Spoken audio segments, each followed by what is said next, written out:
Trauma and Triggers contains explicit content. Please check the show notes for details.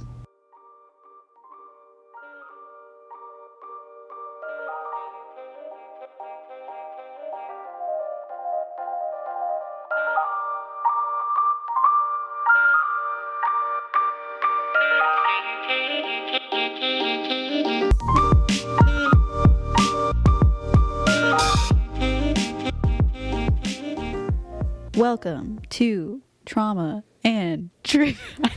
I don't like that intro. No, Let me try again. Welcome to Trauma and Triggers. I'm Sabrina. And I'm Audrey. And today we're talking about the moment Audrey and I bonded truly. Oh my god, yeah. I low-key forgot about that. Yeah, the Stanford prison experiment. We weren't there. No. We weren't alive. No, we were, in fact, not born. My parents were too, probably, when this happened. But we were in a little gay club. Yeah. And talking about psychology and nutrition and diet culture. Yeah, and we brought up, I don't remember which one of us brought up the Stanford prison experiment, but we just started talking about it. Yeah. And the rest is history. Yeah, there's just something about being at a club talking about the Stanford prison experiment that is very much our energy. It really is. Yeah. We will have an in-depth conversation about trauma, psychology, triggers, pretty much anywhere. Yeah. Not to go off topic, but it's part of our podcast. What if when we get famous, because we will. When? What if? But when? But when? What are we gonna call our audience? You know, the triggers? No. The traumites? I don't like that. I don't like either of them. What's something like psychology related that we could do? It doesn't necessarily have to be something with trauma and triggers. My little dopamine fiends. Dopafiends. I feel like we probably would come up with a lot just like on the spot. Probably. Maybe we should let it happen naturally and not engineer or contrive it. Probably a good idea. Okay. We tend to do that better than other things. Yeah. If I'm on the spot, no. It's not going to happen. Okay. One of these days we'll figure it out. This topic is so fascinating. There's so many layers here. And I feel like we won't cover all of the layers today. It would probably be like a 2-part episode, and each episode is 2 hours long. You know? Yeah. We really, that's a lot. That's a lot for me. That's a lot for you. Right. I don't know if I want to do 2 episodes on the Stanford prison experiment. So Yeah. we're just going to dumb it down a little bit.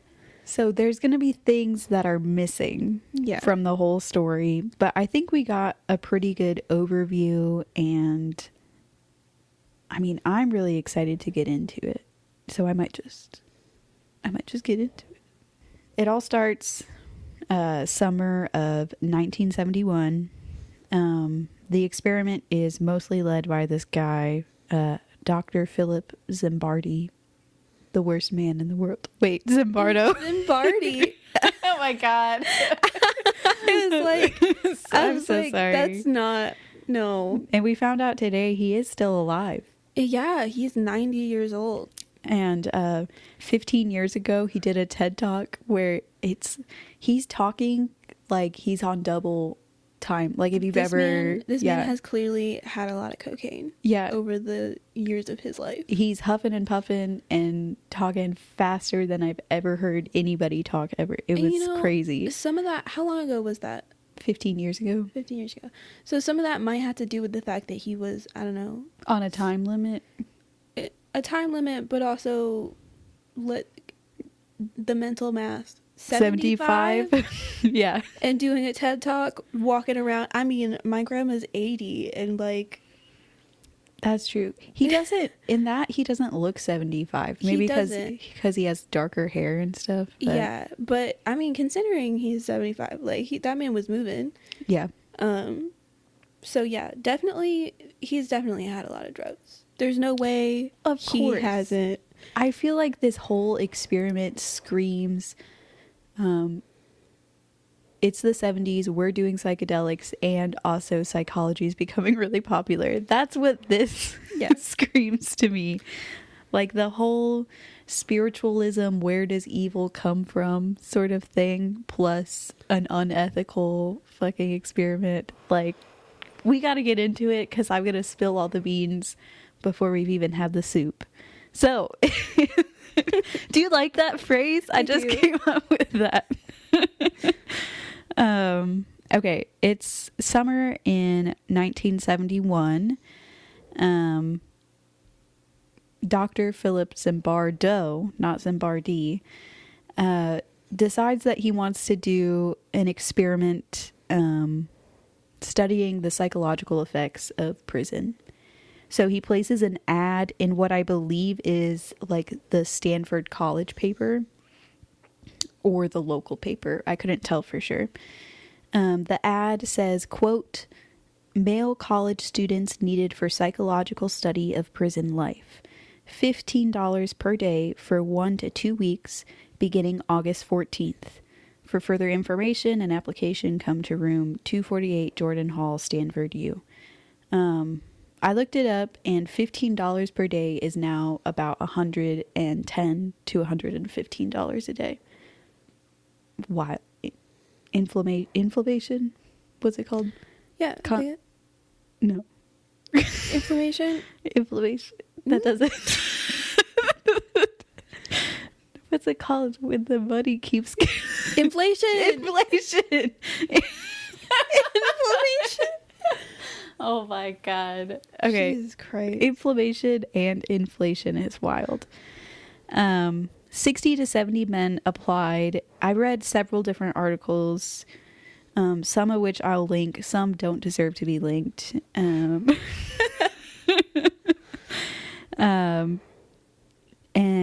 the people who applied were given a diagnostic and psychological interviews to, quote, "weed out bad apples." The goal of the interviews was to find anyone who had like sadistic personalities or other mental problems. I'll get to it later in the controversy stuff, but there's some people who claim that the interviews were ineffective at weeding out those personality types. After the interviews, 24 men were chosen and randomly selected to be guards or prisoners. The actual experiment at first only used 9 guards and 9 prisoners at a time, and the remaining 6 were on call. That's just funny to me. I don't know why. Just you're on call for this crazy experiment. I just wanted to be alive. Just at this time when unethical experiments were happening left and right, I just wanted to be alive. So the first day, August 14th, the guards arrived consensually of their free will at a given time. The prisoners, however, were arrested for real by the state police. Audrey will talk more on that later. And then taken to the real police department. I didn't realize this at first, but they were taken to the actual police department and held, and it wasn't explained to them until they actually arrived to Stanford that it was because they replied to that ad in the paper. So they just thought everybody just thought they were being arrested. Yeah, they thought for real that they were being arrested for something. Like, there's video of some of the participants being like drug from their homes, drug out in front of their families, drug at work, in class, like all different stuff. That's fucked up. So you can... Okay, anyway. I gotta move on from that because that makes me so mad. So we're still on day 1. Prisoners were blindfolded, searched, or this is once they arrive at Stanford. The actual cops weren't doing this because even at that time it's illegal. Yeah. To do the things that they did at the university. Yeah. I saw that. Yeah. When I was looking for ethics, it was like, this is not just unethical, this is illegal. Yeah. Even for the 70s.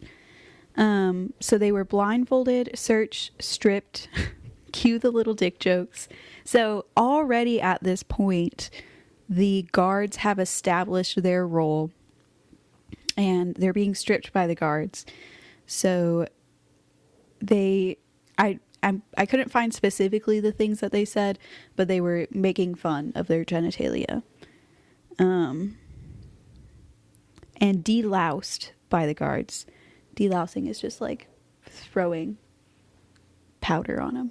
A cleansing powder that's supposed to get rid of like lice and germs and make them smell good.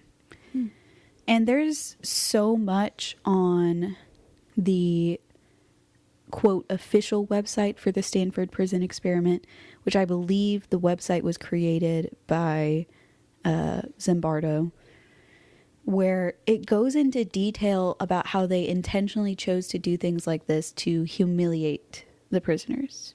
Yeah, that was the whole goal. Yeah. So the delousing was to make them feel like they were dirty and gross and stuff like that. They were given uniforms consisting of a short, shapeless dress, otherwise known as a smock. On the smock, it had their prison identification number on the front and the back. What bothers me about the prison identification numbers is they're not in order. Like there's 8106 and then there's 419, but there's only 9 prisoners. Yeah, they were like randomized numbers. Yeah, I think. I didn't like that. So that's the worst part about this experiment to me. The identification number, it's absolutely ridiculous. Being out of, that's crazy talk right there. Everything else is totally fine. Yeah, so they were given those uniforms. They were given a nylon stocking to simulate a shaved head, and a heavy chain was clasped to their right ankles, and rubber sandals.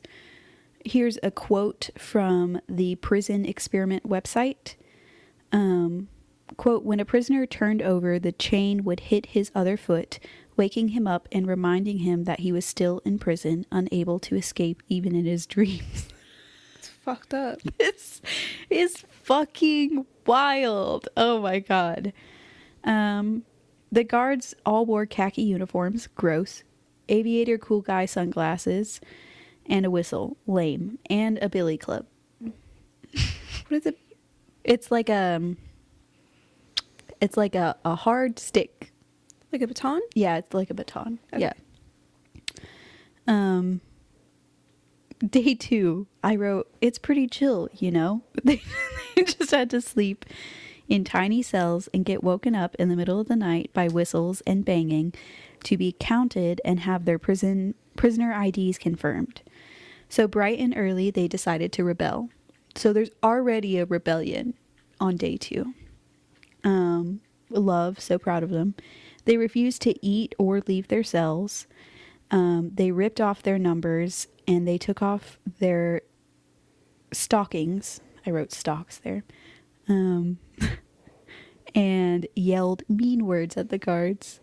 If I had time and this was like my full-time job, I would have watched every single video available about this and gone way too much into detail. But alas, this will have to do. So that was their rebellion, a pretty tame rebellion. I feel like I would throw hands in this situation. Well, I think that from what I saw, there were like a few other, like they used their beds to block off doors. Mm-hmm. And like they did try to do a few other things to make sure the guards like couldn't get to them. Mm-hmm. But yeah, the prisoners were rarely physical to the guards, or like nearly as humiliative as the guards were with the prisoners. Yeah. So yeah. It's crazy. And I will say, like, in a real prison setting, I don't feel like that's true. Necessarily. Yeah. There's definitely, like, I don't know. The issue I have with this is not that I think that things like this would never happen in prisons. I think that would be naive to say. The issue is the clear ethical dilemma, and then to me, I think the experiment was kind of rigged to secure funding, which we'll get into later. Okay. When we get to the controversy part. So we're still on day 2. So in response to the rebellion, Zimbardo had the night shift guards join the day shift guards. So at this point, it's like circulating, like, I forget what it's circulating. Like, they split up the 9 guards to do night shift and day shift. But by day 2, he has them join together. And then he also calls on the other 3 guards who are like on call. So just out of curiosity, just to make sure we're on the right page, there's 12 guards, 9 prisoners. The other 3 prisoners just never came, or what? I believe they were swapped in. Like, new prisoners were brought in as the older prisoners were having mental breakdowns. Great. Okay, that's good. And another interesting thing is Zimbardo claims that he was very, like, hands off, except for, like, initially, and this is clear interference. Like, this happened on his orders for the guards to gang up and join forces to outnumber the prisoners. Yeah. So clearly this wasn't, you know what I'm saying? Like, you can't say, oh, I just let them do whatever they want and I didn't put any ideas in their head. And then clearly day 2 in the experiment, you're already interfering. Do you know what I'm saying? Yeah. So they join forces, the guards do. I gotta say, when I was writing this, I could not spell guard right for the life of me. I kept doing GAU instead of GUA. Yeah, the, like, spelling is not my specialty, and anytime that there's, like, a word where 2 letters could easily be mixed up, yeah, I will fuck it up every time. Yeah, absolutely. I still struggle with the word soldier. Do you know how, like, dumb that makes me feel? Soldier? There should be a J in there, but there's not. That's how I feel about it. That's a new take I haven't heard before. Soldier. J. I hear a J. Soldier. We have to move on. We gotta continue. Half of this episode is just us being like, we gotta move on. Okay. So on day 2, after the rebellion, the guards sprayed fire extinguishers at the prisoners, which I don't know what chemicals fire extinguishers contained at the time in the 70s, but I do know now that's not something you want on your skin, in your mouth, on your face, anything like that. Yeah. So that's not good. They also removed their clothes and mattresses and blankets. Great. So day 3, the guards begin playing favorites. They give the prisoners who didn't do much in the rebellion special privileges, like basic necessities such as clothing, food, and beds. Mm-hmm. So special. Wow.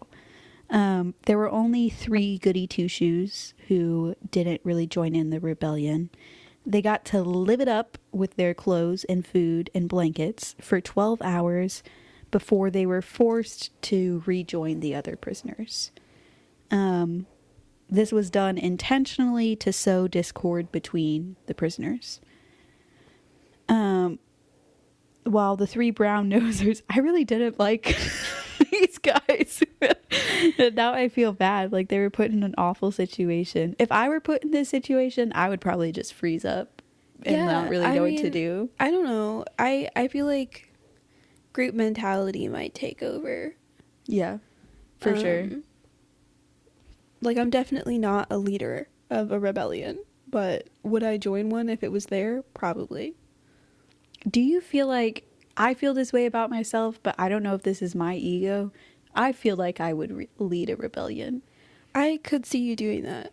And I feel like if you did it, I would. If you did it, I'd be right beside you. But, like, for me, that's a lot of work. That's a lot. It's a lot of pressure. People are relying on you. And, like, you gotta organize rations. And then you're the one that's responsible for any consequences. Like, these motherfuckers. Right. Yeah. Nobody wants to be that person. So the 3 fellas had nice basic things.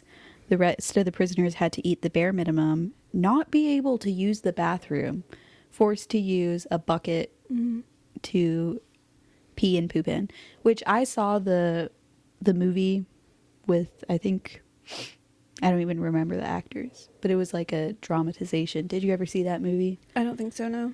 That shit was disgusting. It doesn't sound that bad. Maybe it does. But seeing it visually made me want to throw up. Yeah. I mean, they did everything they could to dehumanize people, which is usually not a pretty process. Yeah. It's not good. Being, like, the basic things that we get being stripped away, like clothes and bathrooms, and especially when you're surrounded by other people who have complete access to those things, is really a fucked up thing to see. Yeah.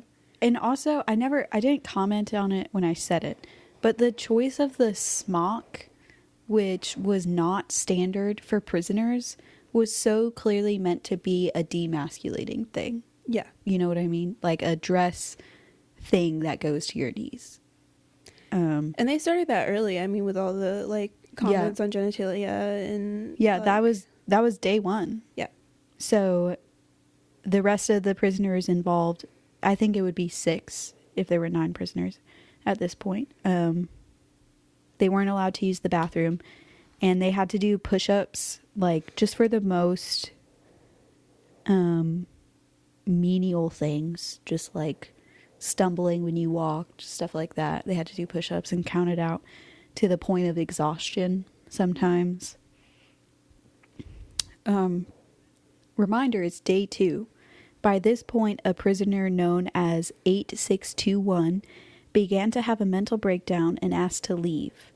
Instead of letting the poor man go, Zimbardo convinces him to stay as an informant. 8621 begins to deteriorate further.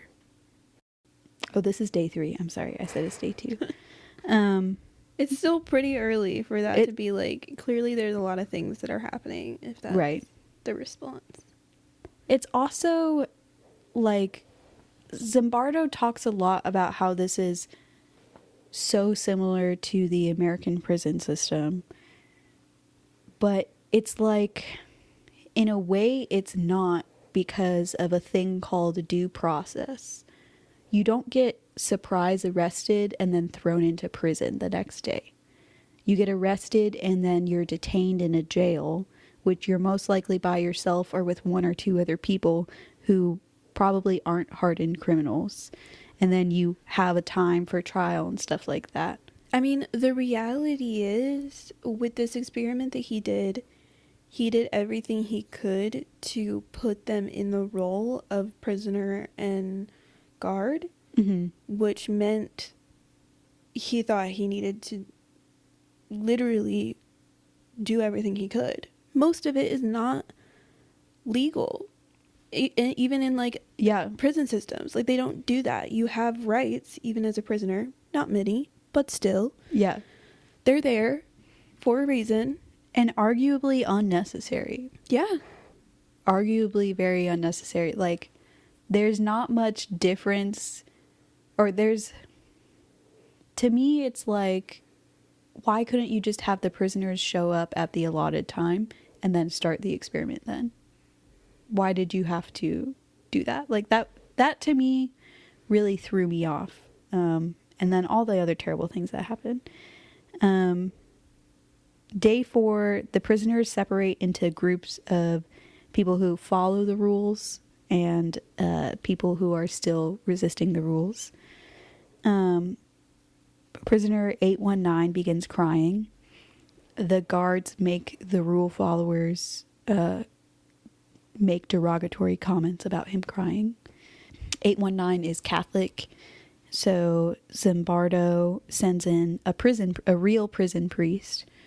When talking to the priest, 819 requests a medical doctor. So Zimbardo sends him home, and 819 is like kind of still convinced that he's 819 and not whoever he really is. Mm. So Zimbardo talked about how he had to convince him that he wasn't 819 and that he was really a human being, which is just like, yeah, that's fucking wild. Day 5, Friends and Family Day. Visitors were forced to sign in and wait for extended periods of time. Visitors could only see prisoners for 10 minutes at a time while the guards watched. Many parents left with plans to contact lawyers. A couple of colleagues of Zimbardo also look in on the experiment on this day. Gordon Bauer and PhD recipient Christina Maaslock. And Gordon Bauer says to Zimbardo, there's not really, like, your experiment is all whopper jawed. Don't you dare say that. The independent variable doesn't make sense. Zimbardo responds very angrily, and he says at the time he felt more like a prison superintendent than he did a psychologist, a runner of an experiment. Which I do want to say, because I didn't include this in the ethics part, and I don't know if you talk about it at all. Involving yourself in an experiment as a doctor is not recommended. Right. For this reason. Right. Like, you're supposed to be a completely unbiased person in the experiment. You should be watching above, making sure everything's going correctly, and doing research. That's the whole point of what you're doing. Don't involve yourself in the experiment. That fucks with things in so many ways. Yeah, it can really skew the results. Mm-hmm. And then during a time when unethical experiments are allowed, can make you do things that make people upset for the next 50 years. Yeah. We're still mad about it. Like, I don't think anybody's happy with this experiment. It's fascinating because it's fucked up. Right. Which is, like, you know, why people are still talking about it. Mm-hmm. And the results of it, I think, were important enough that people felt the need to continue talking about it in a psychological setting. Mm-hmm. But the reality of it is, I don't know if they replicated this because I'm not sure that they can. So it's not retestable, which mm-hmm. is a requirement for experiments. It's not reliable or valid. Mm-hmm. All of the things that you have to have for an experiment to be considered legitimate. Mm-hmm. None of those things. Yeah. It's more like, do you remember when prank videos were really popular on YouTube? Yeah. Do you remember the one guy who went around touching women's butts in public and then called it a social experiment later? I think that sounds vaguely familiar. It's giving that energy. Yeah. Like, I'm going to do a bad thing and then excuse it by saying that it's for the better good. Yeah, it's a social experiment. Like, I don't know. Just fuck you, dude. Anyway. So after day 5, Zimbardo begins to wonder if he should call it quits. I read some things, I don't know if I should include this, but I read some things that were like, he really didn't make the decision to quit. His colleagues kind of went over his head to the dean of the school and kind of forced him to. So it's kind of like... Like, does he get the credit for even, like, making the correct decision to stop it? I don't know. How far would he have gone? Right. The reality is that's day 5 that they really kind of stopped doing the experiment. And it was supposed to be how many days? 1 to 2 weeks. And he wanted to go the full 2 weeks. Yeah. So 14 days. 14 days. And that could have resulted in some serious harm, not just mentally, but physically. Like, none of the prisoners were doing well. The guards were clearly stuck in a position where they would do bodily harm if instructed, or even just in general. Right. And that's not good. That's really not good. And like, if multiple people saw this and were like, this is clearly not okay, he was at a point in time in history where he should have known better. I feel like I just want to point out that it's interesting to me that it was a woman who called into question the morality of it. Like, the other guy was just talking about your independent variable doesn't make any sense. She was like, hey, people are being harmed here. Yeah. And to be fair, I wasn't there at the time, obviously. Just to clarify, we're not time travelers. I will say, for me, if I was like speaking to somebody like Zimbardo and I was trying to get him to stop the experiment because it's unethical and harming people and doing a lot of other things that are not good, but he clearly doesn't give a fuck, I would probably be like, hey, your independent variable doesn't make sense, because that's the only way he's going to stop. Right. Yeah. So, like, I don't know for sure if that was the situation, but, you know, like, I kind of get where he's coming from with that one. Yeah, I get that. But it's just, you know, a lot of our episodes come to a conclusion of kind of like, hey, empathy is important. Yeah. Yeah. I know that's shocking. Shocker. To people. Even if you don't have empathy, you know, maybe pretend. Just pretend for a second. Yeah. Just try. Just do all the things that everyone else does who has empathy, and then move on with your life. That was really bad advice. So day 6, everyone's released. Yeah. Thank God. Thank Jesus Christ. This is a quote from a participant known as Prisoner 146. Quote, I began to feel that I was losing my identity. That the person that I called Clay, the person who put me in this place, the person who volunteered to go into this prison because it was a prison to me, it still is a prison to me.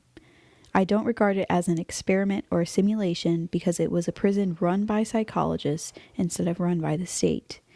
I began to feel that that identity, the person that I was, had decided to go to the prison, was distant from me, was remote until finally I wasn't that. I was 416. I was really my number. He said that years later. Yeah. He said that years after the experiment. I'm sure there was a lot of psychological damage that people had to kind of get through before they were like, okay. So this was the situation I was put in, and this is how I felt about it. Because, I mean, like, we've both experienced trauma and then not recognized the full extent of it until, you know, a year or two later. Right. Or more. Or more. Like, I get it. So question. by day 6, how many people had left? Um, Because I thought it was 3, but it might be less than that. I believe it was just 2, and actually a guard left. There was a guard who refused to take part. How early? Do you know? I think it was day 2 or day 3 that he was like, okay. Yeah, like this is clearly not going okay. Right. You know, probably right about when somebody was having a mental breakdown and asked to leave and then was not allowed to. Right. Also, the fact that he let a guard leave but didn't let a prisoner leave is super fucked up. Yeah, to me, it's definitely like, okay, Zimbardo is a psychologist. Mm-hmm. You have some psychology training. You know, it kind of gives you a one-up on manipulating people. And that one kid, 8169 or whatever, he wanted to leave. Both of them wanted to leave. And instead of just being like, okay, yeah, he was like, how can I convince you to stay, sort of thing. I'll bring a priest in, which I think is disgusting to use someone's religion. For sure. To manipulate them. And then the other guy, he was said, be an informant for me. And it was just like, and that pushed the other guy over the edge too. Oh God. Sorry, that was my cat. She found our box for our sound equipment. I want to touch on some of the controversy a little bit, and then we'll take a break. I think the 2 main controversies are the poor ethics, which we've touched on, and hopefully I didn't ruin that for Audrey. You didn't, it'll be fine. Audrey will get into that after the break. And that the experiment was, quote, rigged or poorly planned, poorly thought out. This is a quote from Philip Zimbardo in 1983. He's talking about the goal of what the experiment was. Quote, to show that normal people could behave in pathological ways even without the external pressure of an experimenter/authority. My colleagues and I put college students in a simulated prison setting and observed the power of roles, rules, and expectations. Young men selected because they were normal on all the psychological dimensions we measured became hostile and sadistic, verbally and physically abusing others. Blah, blah, blah. He says more. This guy loves to talk. So I'm not going to read the whole thing because it's 44 pages long. But this man who is French and has a lot of degrees wrote a 44-page paper called Debunking the Stanford Prison Experiment. I'm probably going to butcher the pronunciation of the name. He also wrote a book about it. Yeah, I was going to say it sounds almost like it could have been part of a like thesis for school. So that seems like something that somebody would do a thesis on. Yeah. And I'll link this whole thing. His name is take a deep breath. Thibault Lee Texier, I'm gonna say because he's French. Yeah. So we established that the goal was to prove people could be evil without any outside influence, or that's what Zimbardo said the goal was. Which, in his more recent stuff, it seems like he's saying that's not what the goal was. I don't know. I think it was definitely what the goal was. I don't know if he's still saying that, because I'm sure over time he's had to change some of his opinions to fit society better.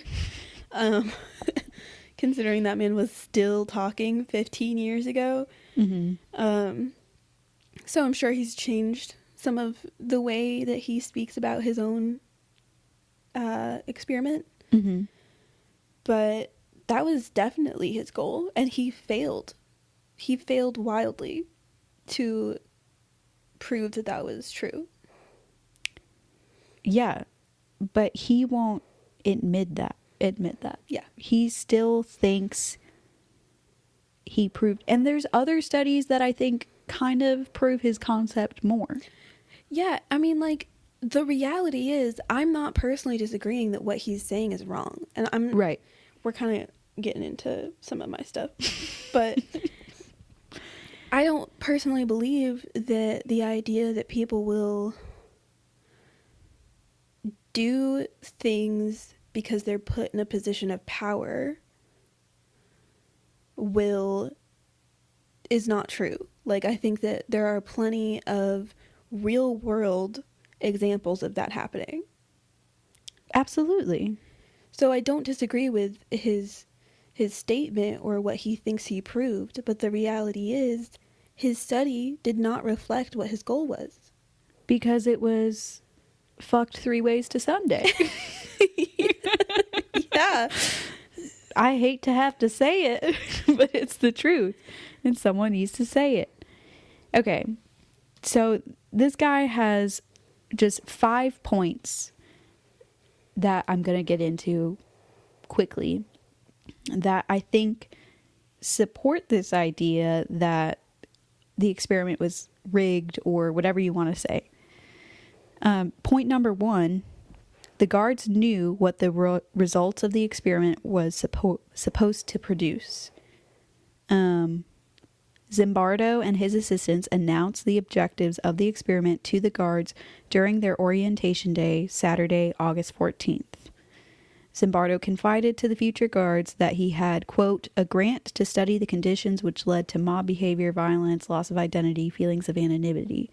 Essentially, we're setting up a physical prison here to study what that does, and those are some of the variables that we've discussed are current, and those are some of the psychological barriers. We want to recreate in our prison that psychological environment. So he tells them what he wants to the guards, to the people who are going to be in charge. And he even gave a list of feelings that he wanted the guards to evoke in the prisoners. Boredom, frustration, fear, arbitrariness, loss of privacy, loss of freedom of action, loss of individuality, and powerlessness. And there's a copy of this note and a transcript of his communication with the prisoners in the Stanford archives. So that's number 1. So number 2, far from reacting spontaneously to this pathogenic social environment, the guards were given clear instructions for how to create it. For example, Zimbardo explained to them during the guard orientation day exactly the types of things that they can do, such as uniforms, calling them feminine names, commenting on their genitalia, telling them you have total power in this situation, they have none. So he's feeding them all this information. Right. And telling them who they are, like building them up to be aggressors. Yeah, I mean, he's kind of saying, like, his original goal was to just place them into this environment and see how the roles take place. Mm-hmm. But from the very beginning of the experiment, he's been enforcing the roles before they even got to the experiment. You know, like, one group has complete and total freedom to come and go as they need to, while the other is literally put in handcuffs and humiliated in front of people that they know. Right. So from the start, he's building this idea that they should be sadistic. And some of the guards say in interviews, and I wish I had more time for this, but the guards say stuff like, we were under the impression we were playing a role for him. We saw the camera lenses in the prison. We knew that he was watching the whole time, and we knew what he wanted. Like, to us, we were acting. Which doesn't excuse the things they did. But, I'm not even sure that I necessarily believe that that's true, to be honest. I don't fully believe that's true either. But I do think it kind of plays a part. Yeah. Because he did explicitly say that what he wanted, and then they knew that they were being watched. So on top of that, they were almost like showing off. Does that make sense? Yeah. The experimenters intervened directly in the experiment, either to give precise instructions, to recall the purpose of the experiment, or to set general direction. The experimenters asked the guards not to follow their instinctive reactions, but to play a specific role. A guard, Mike Varn, reported at the end of the experiment that several times the warden or Professor Zimbardo specifically directed us to act a certain way. For example, have a hard attitude, separate the prisoners, yada yada. So that pretty much sums it up. Like, he just lists a bunch of little points of like, so you're saying that you didn't intervene, and then here's several instances where you did intervene. So yeah, I mean, I still think the experiment is interesting. I still think kind of what he's set to prove is true. I think normal people can behave in pathological ways given the right circumstances. So, anything you want to say before we take a break? No, I'm trying not to comment too much on stuff because I still have to do like the ethical dilemma stuff, and a lot has been said already.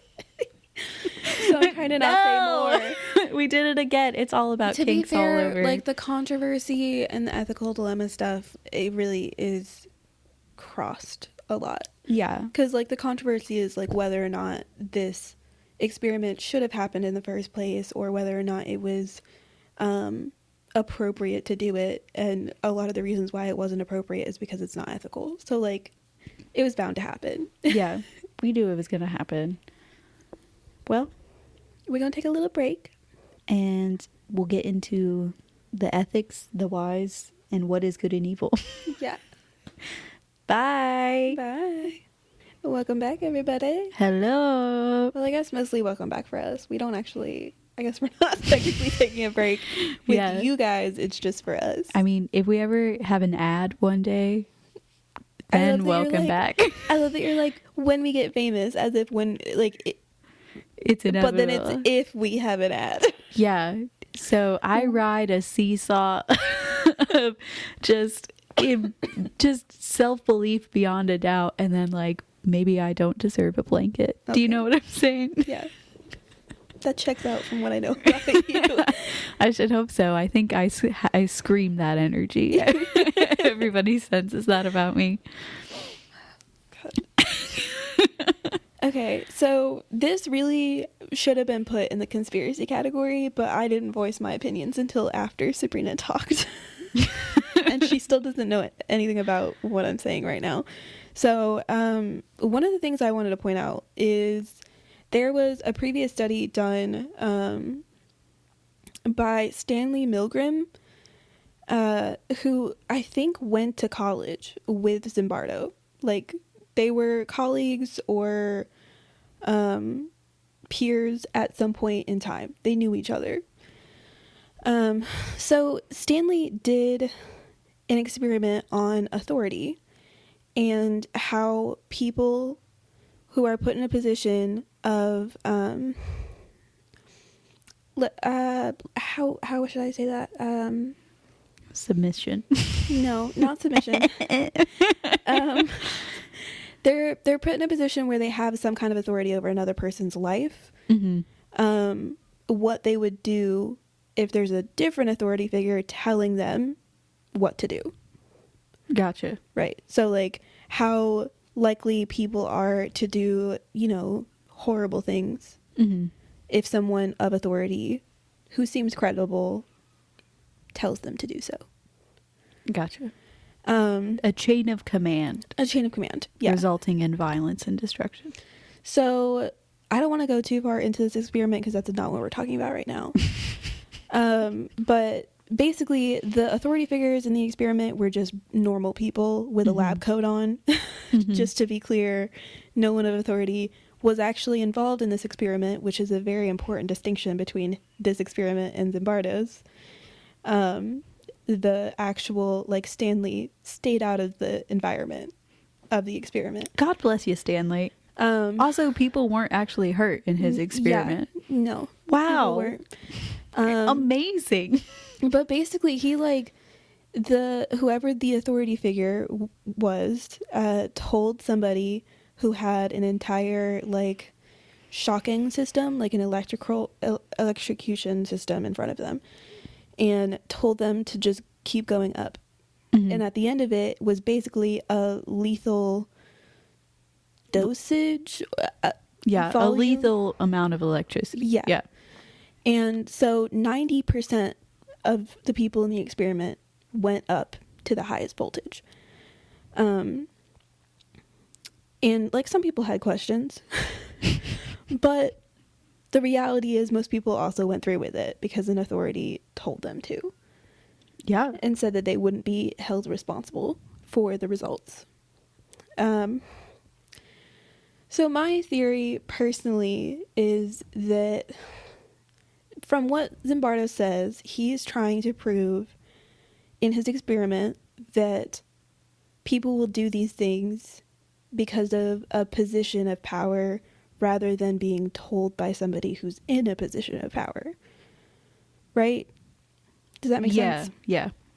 And these experiments were done pretty close together. So Milgram's experiment was in 1961 and Zimbardo's experiment was in 71. Yeah. 1971 or was it 67? 1971. Okay. Yeah. So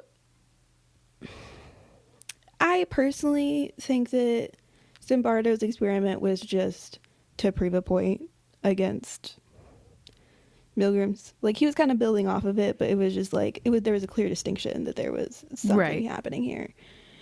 But in the end, he basically, just because of how unethical it was and how often he interfered with the experiment and was very, very clearly the authority figure in the experiment, he just reinforced Milgram's study. Right. He just proved the results of Milgram's study again. Mm-hmm. So that's one of my comments about that. Kind of, it's not necessarily a comment on ethical dilemmas, but just... Yeah. A little... It's interesting, the similarities, but I mean, in experiments, they do kind of copy, paste, and change one variable. But I forgot to mention that it seems like Zimbardo stole the idea from one of his students. Right. And then Matt Jaffe, Jaffe. I think it was David. David. It's definitely Dave. It's definitely David. David did the experiment in April of 1971 over the weekend with students. And then Zimbardo heard about it and was like, let's make this bigger. And then never really gave him the appropriate amount of credit until he was called out on it in 2003, 2007, something in there. So that's a little yucky, to be honest. It was already gross, and now it's real bad. Yeah. But, sorry. Okay. So, first of all, a lot of this stuff we did kind of get out of the way already.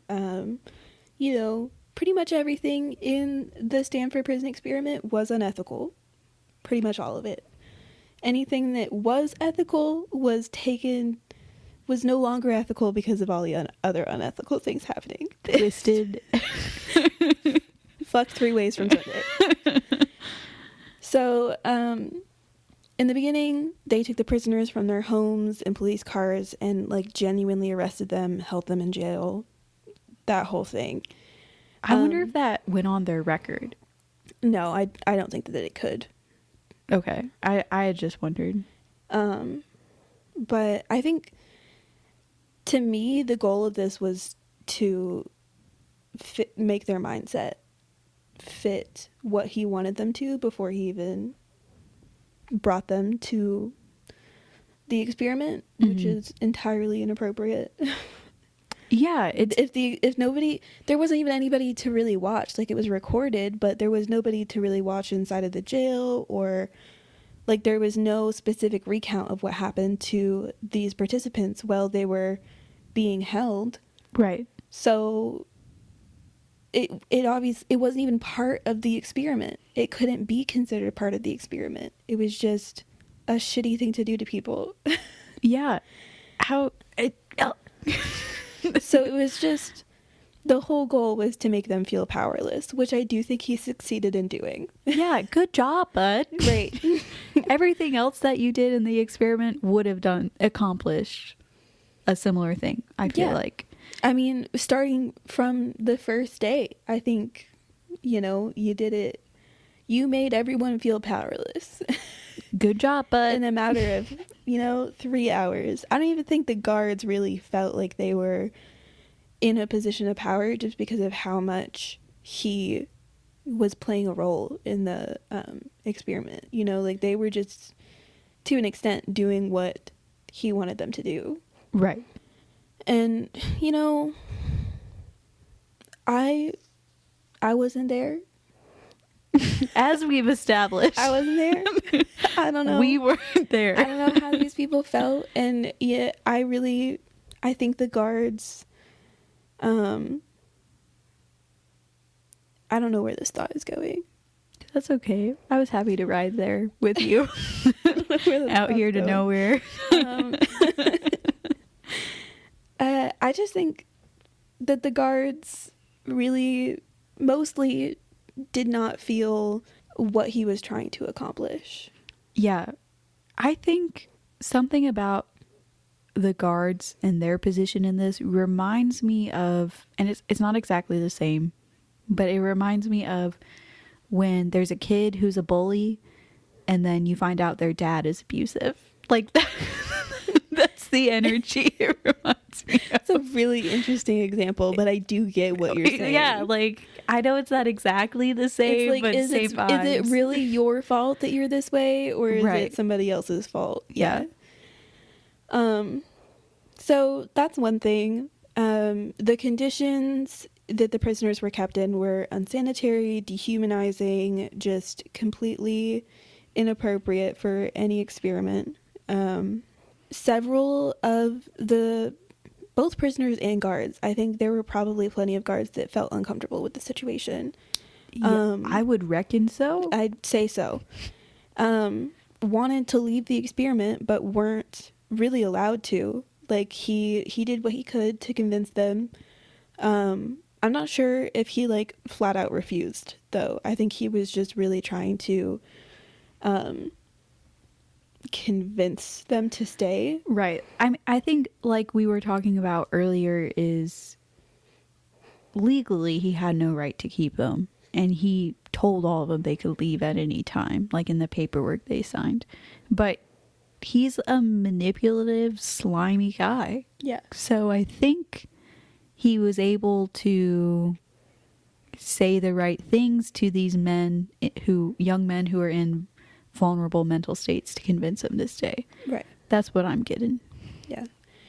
And one thing to say, informed consent, I'm pretty sure, like, in most ethical...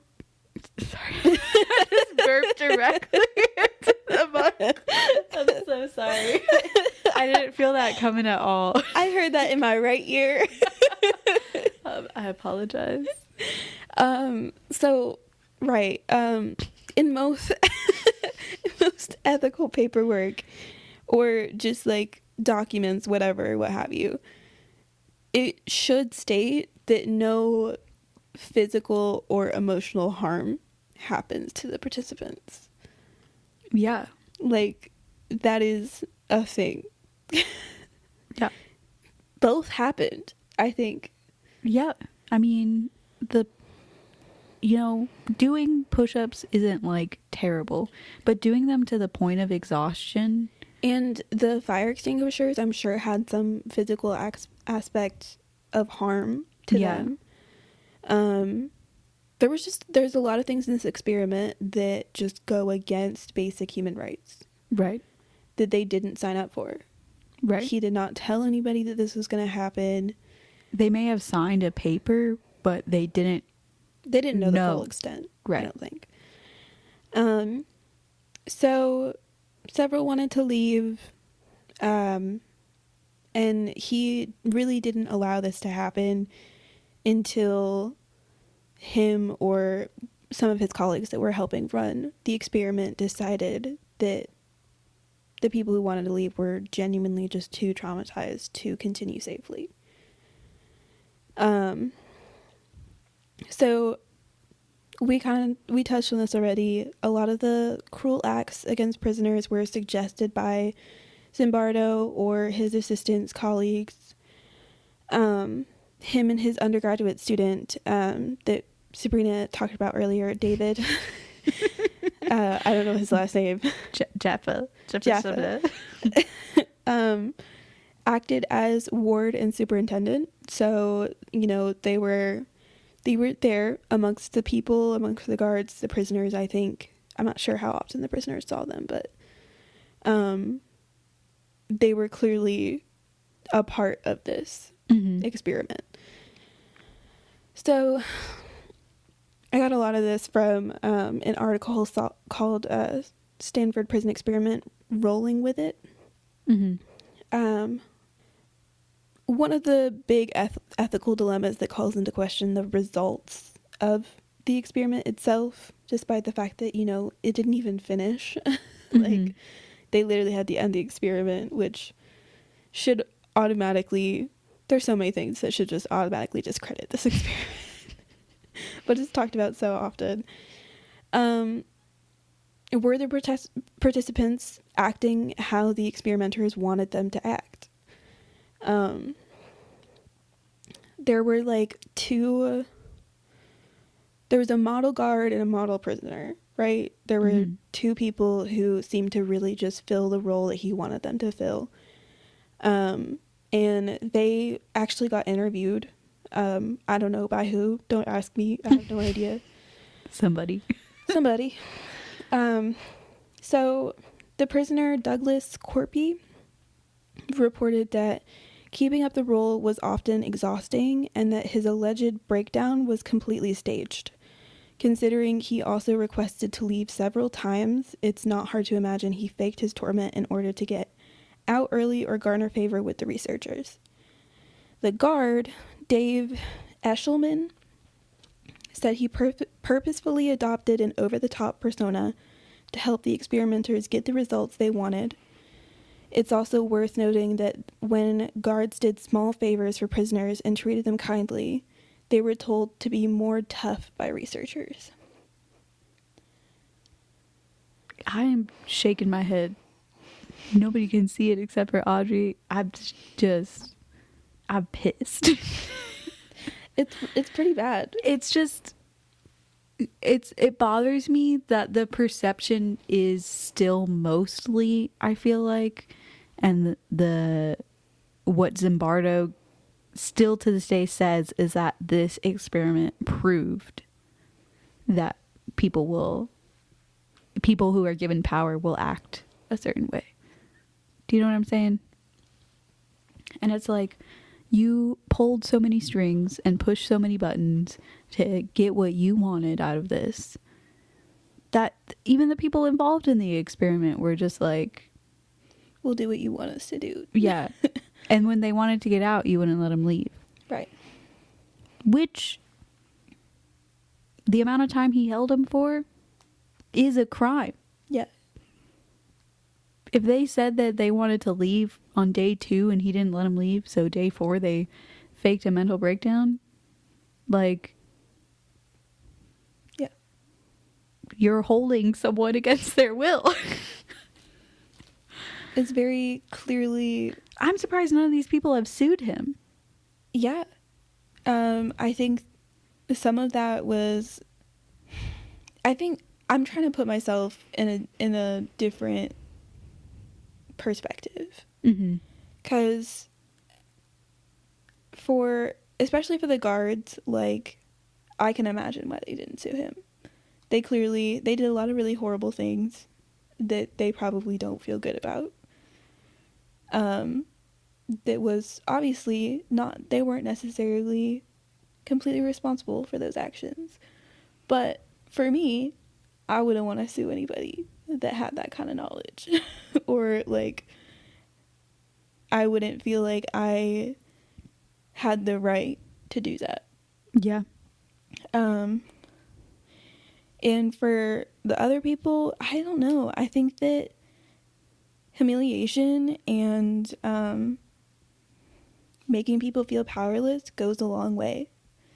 And that might not have been like, his goal wasn't obviously specifically to humiliate them into not suing him. I don't think that he really fully processed how terrible this was going to be. But I doubt anybody felt like they could. Yeah. I mean, there is an element of sexual abuse here. And I think especially for that time period, like that would be very humiliating for men in the 1970s. And there's, I don't know for sure, like, time constraints on suing people. I don't know. I think you can do it whenever you feel like, if you can get a lawyer who who thinks you have a case. And I don't know exactly what they signed away to do this. That's true. There could be paperwork that they signed that basically allowed this to happen, even though it definitely shouldn't have. Right. So yeah, there's some ethical issues just all over the place. Just sprinkled in, not even sprinkled, it doused in ethical issues. I think we should call this episode Stanford Prison Experiment, The Ethical Dilemma. The Ethical Dilemma. It's the ethical dilemma. And it's like, I have a hard time with this because so many of the major studies that have been done in psychology that even we still study and like drive theories from now have been unethical. That's the reality of it. A lot of them are. Most, actually. Because it was from an early time where, you know, ethical practices were not really at the forefront of everybody's mind. There wasn't full understanding of how that would affect people, or what was appropriate, what wasn't appropriate. So, like, I'm saying this personally because I think that this is probably one of the major studies that's talked about and used for explanations of things that was genuinely extremely harmful to people's psyche. And it's clear that Zimbardo had no empathy for them, which is not a good thing. I don't feel good about that. As an experimenter, I don't think that's good. Audrey stamp of disapproval. Yeah. Not good. I do think this is one of the worst studies I've seen for a while that's been so clearly, like, just terrible all around. The results are skewed. The results are just completely, they should be completely unusable. Like, there's no reason why people would use this as a valid excuse for anything. Right. I mean, explanation for anything. Beyond the ethical issues, there's like, the experiment is completely devalued by so many things. There is no independent variable. Yep. Like, there is no, the guards were led. The prisoners were also clearly playing a role.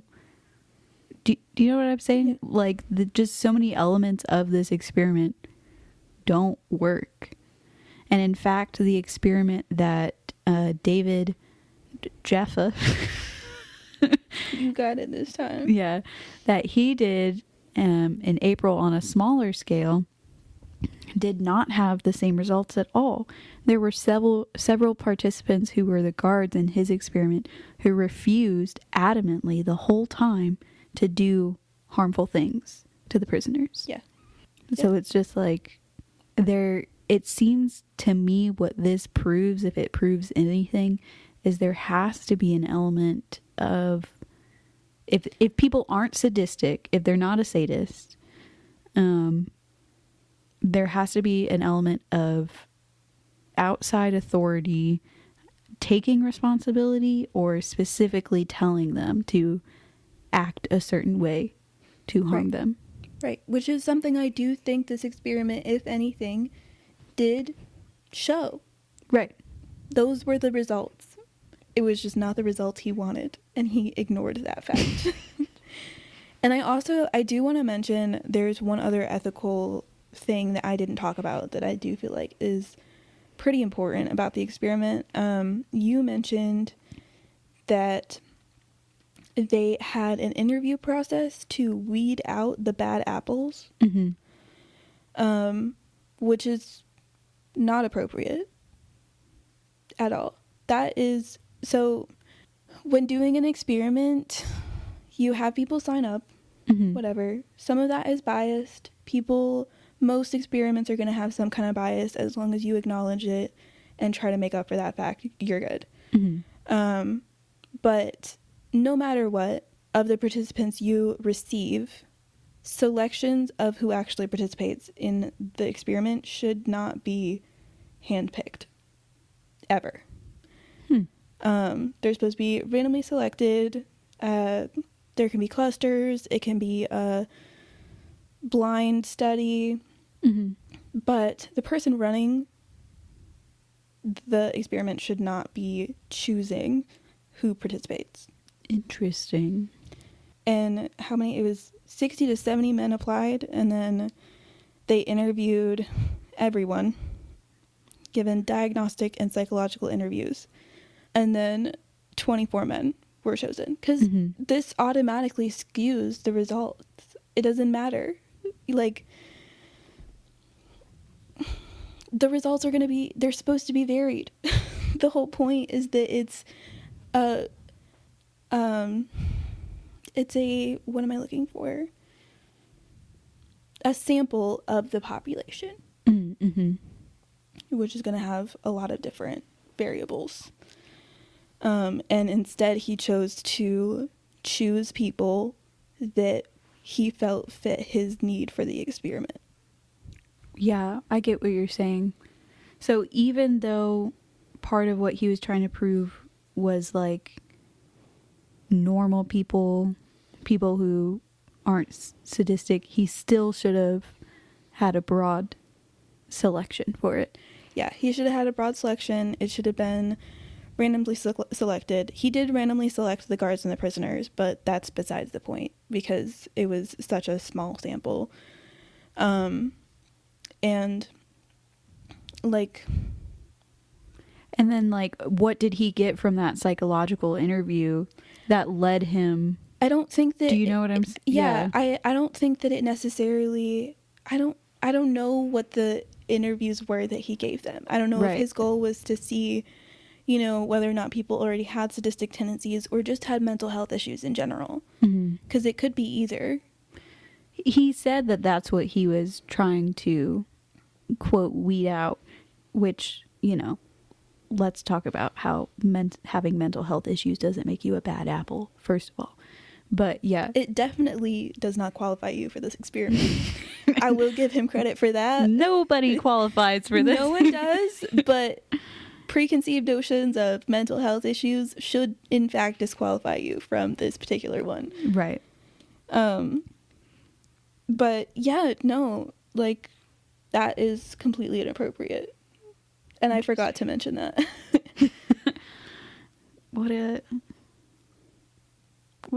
Just an awful, just bad. Just everything was bad. Everything is bad. So there's our ethical dilemmas. Super fun time. Had a great job. Had a great time writing that. We're kind of going to talk about what this experiment was trying to support, which I feel like I've already mentioned.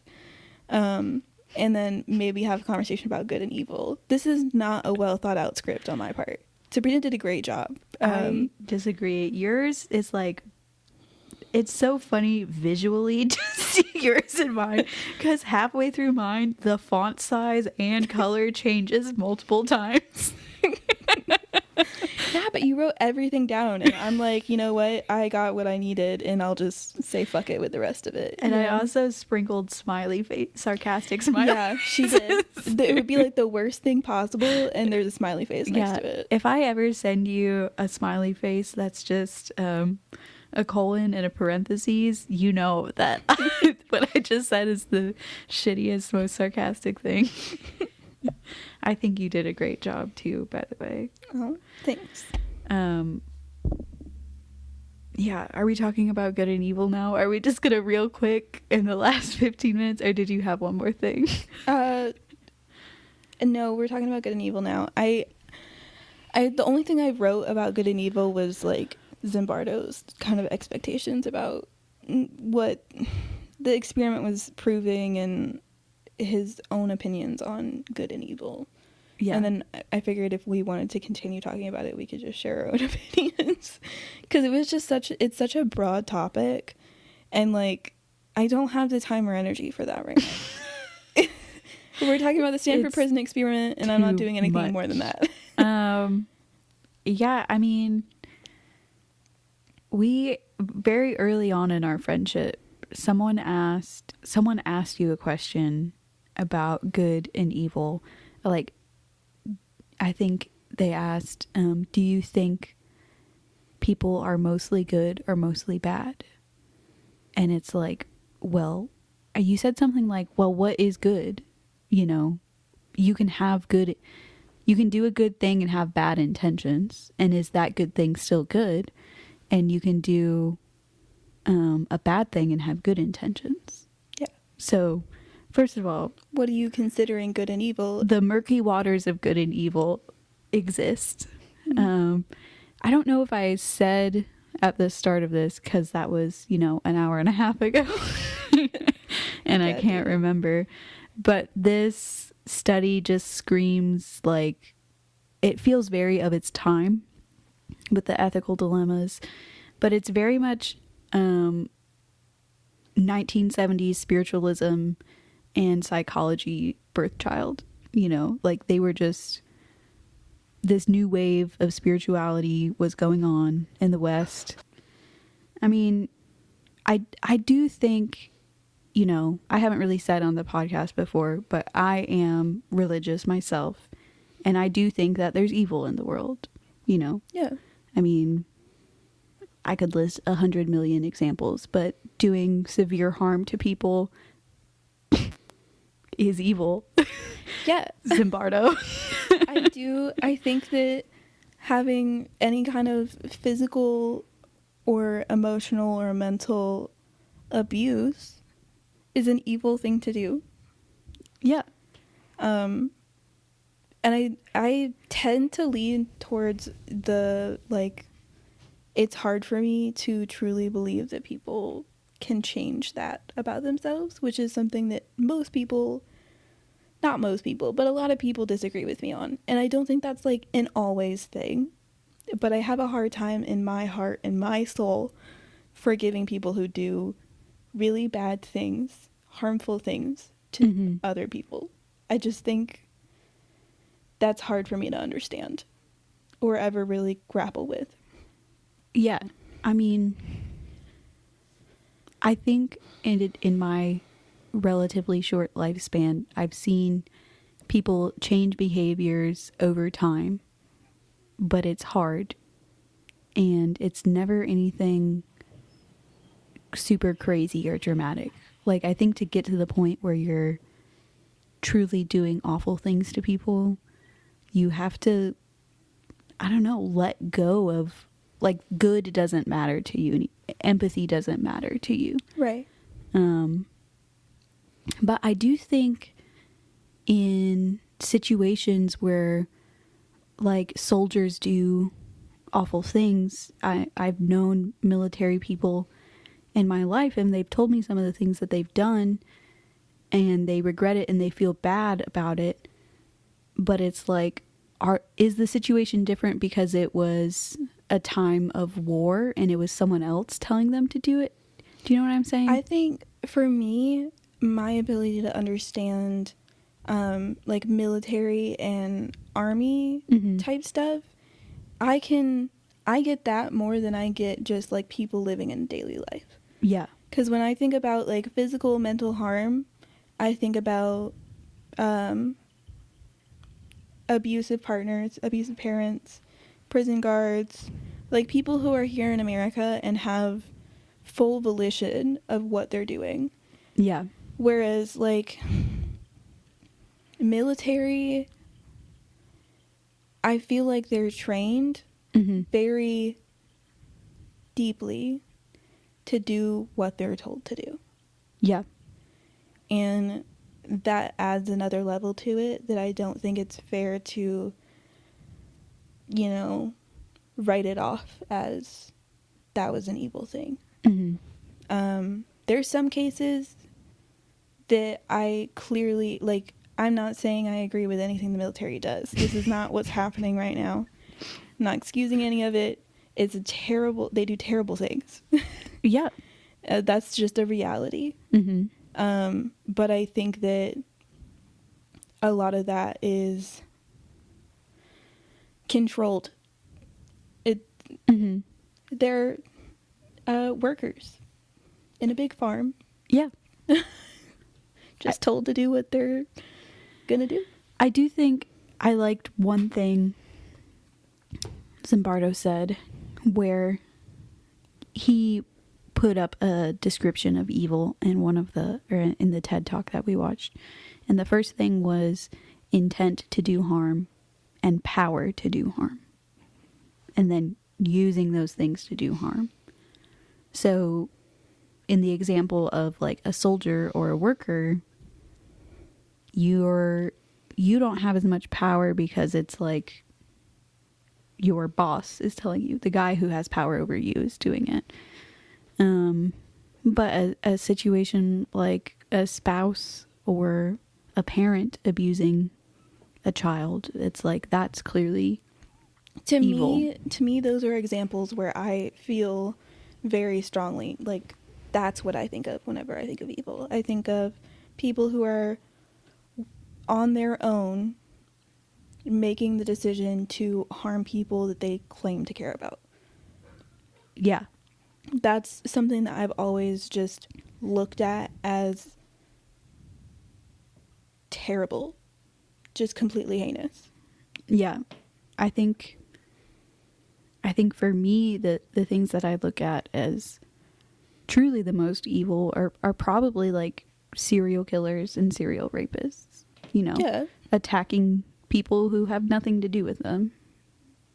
Like that to me is what are we doing there? But I don't know, like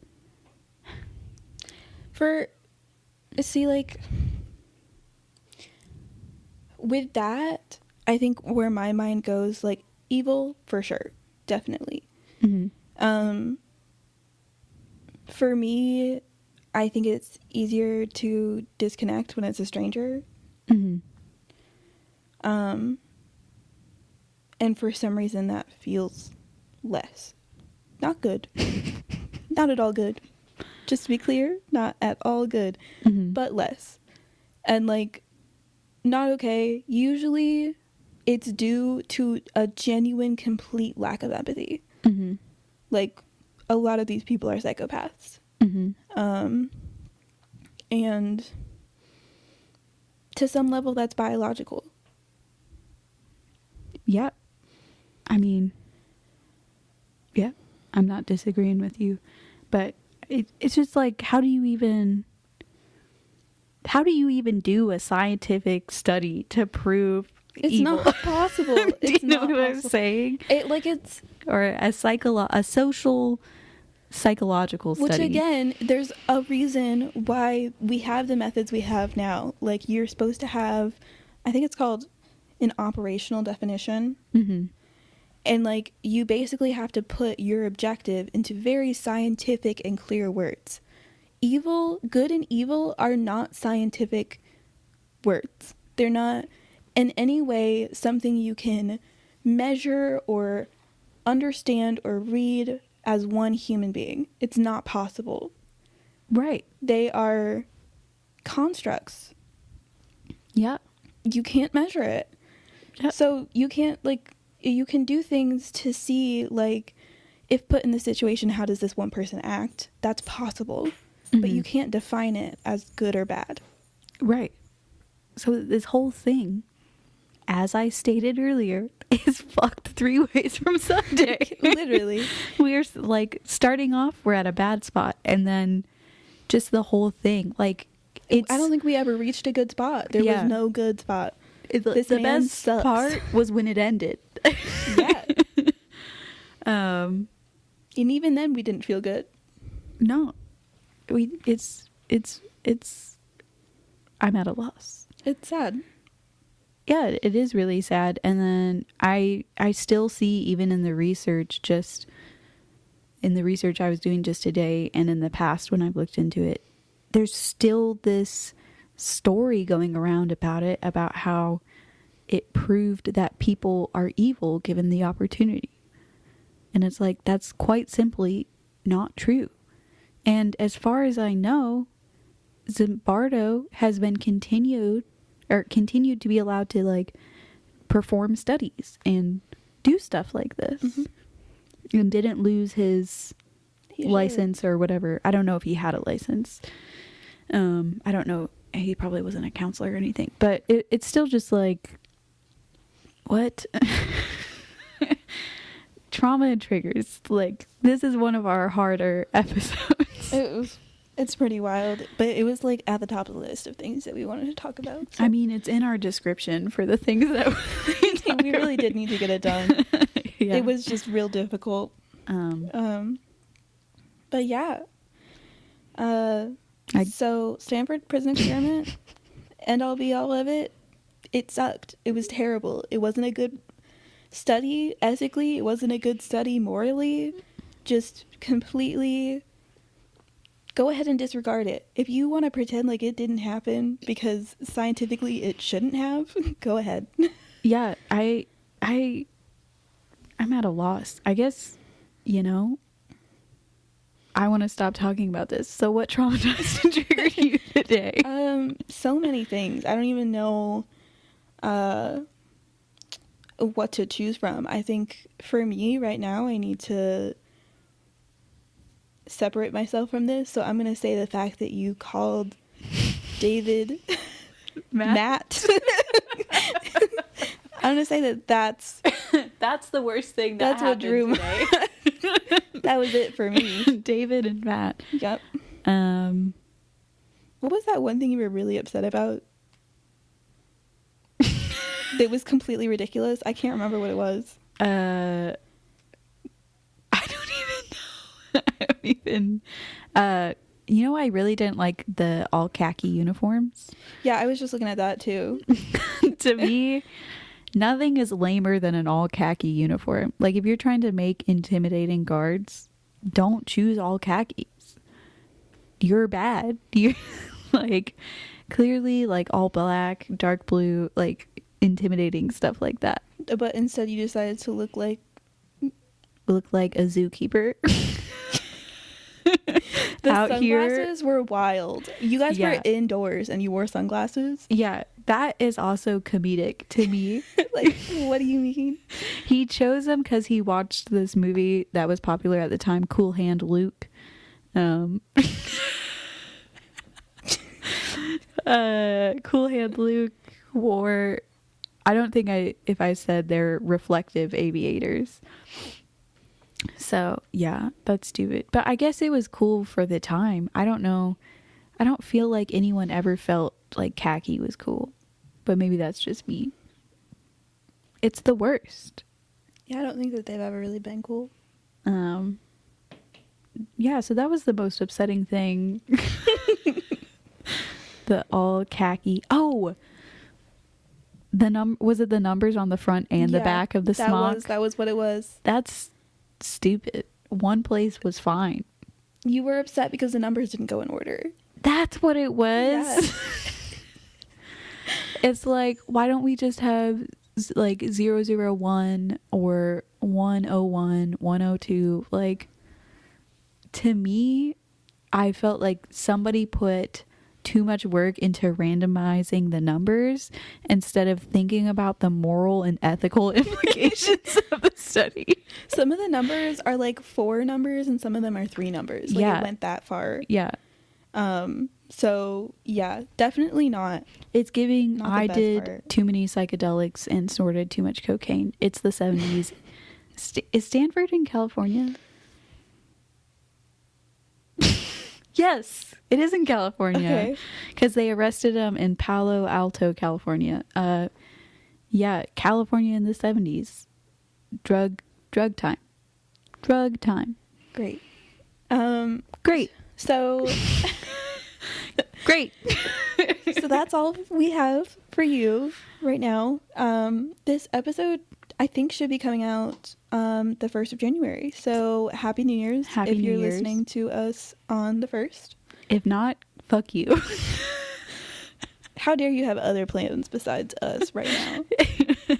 Yeah, it's a good idea to drop a podcast on a holiday. Oh, we seem to really enjoy just kind of dropping them Just whatever. just whenever we want to.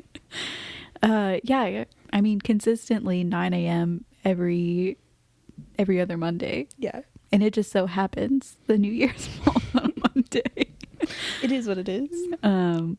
It is what it is. Yeah, I hope everybody has a great day and forgets all the terrible things we talked about and only remembers the good, happy things.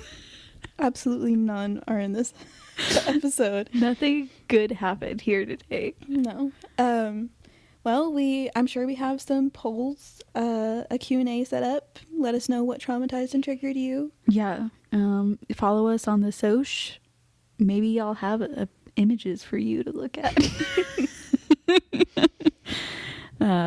You can email us I would love for someone who has like first hand experience or knows someone about this experiment to email in. I know that's reaching for the stars, but I feel like I have long arms today. Yeah, and like, just in general, if you have a fun story that you want to share with us about something you think we would like to talk about or have talked about, go ahead and do it. Go off, We want to hear about it. We want to hear about your kinks. We want to hear about your psychological issues, your trauma, your triggers. Go ahead, send it in. We want to hear it. Yeah, that's all we got for you guys. Bye. Bye.